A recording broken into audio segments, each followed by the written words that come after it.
থাকার কথা না।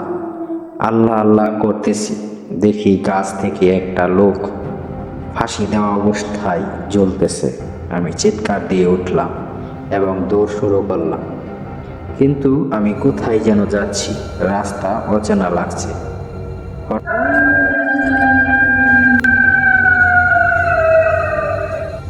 17 এপ্রিল 2010 সাল, রাত 11টায় ফোন আসে। আম্মা খুবই অসুস্থ, আমাকে দেখতে চান। আমি মেসে থাকি। এত রাতে কিভাবে যাব? তবুও রওনা দিলাম। রাস্তায় এসে দেখি কোনো বাস নেই। শেষে একটা ট্রাকে চড়ে রওনা দিলাম। আমাদের গ্রামের রাস্তায় যখন নামলাম তখন ঘড়িতে 2:30টার মতন বাজে।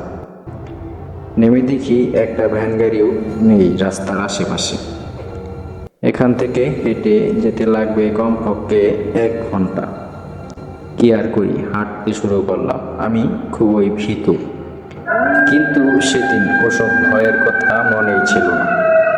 আম্মাকে নিয়ে দুশ্চিন্তা করতেছি আর হাঁটতেছি।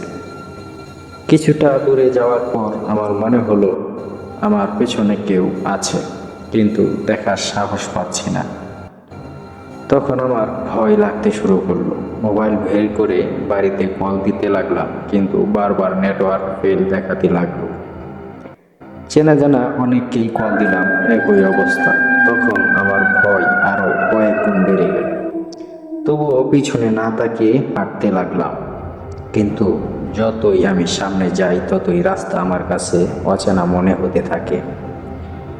কিছু দূর যাওয়ার পরে হঠাৎ সামনের রাস্তার পাশে একটা বিরাট বড় গাছ দেখতে পাই, কিন্তু এখানে কোনো গাছ থাকার কথা না। আল্লাহ আল্লাহ করতেছি, দেখি গাছ থেকে একটা লোক ফাঁসি দেওয়া অবস্থায় জ্বলতেছে। আমি চিৎকার দিয়ে উঠলাম এবং দৌড় শুরু করলাম, কিন্তু আমি কোথায় যেন যাচ্ছি, রাস্তা অচেনা লাগছে। হঠাৎ সামনে একটি মেয়েকে দেখতে পেলাম। মনে মনে একটু সাহস পেলাম। আবার ভাবতে লাগলাম, এত রাতে একা একটি মেয়ে এখানে কি করে আসবে। জিজ্ঞেস করতেই মেয়েটি রাস্তার পাশে জমিতে নেমে অদৃশ্য হয়ে গেল। এটা দেখেই আমি সাথে সাথে অজ্ঞান হয়ে যাই। আমার যখন জ্ঞান ফিরে তখন আমি দেখি আমার দুই পাশে সাদা লম্বা কাপড় পরা দাড়িওয়ালা 2জন লোক বসে আছে।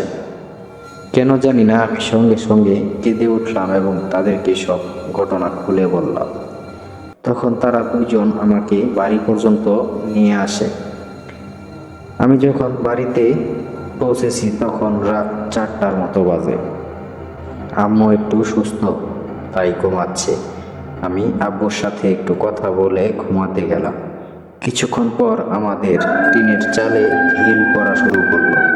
সবাই ঘুম থেকে জেগে গেল এবং ভয়ে সবাই আবার আব্বার রুমে এসে উপস্থিত হলো।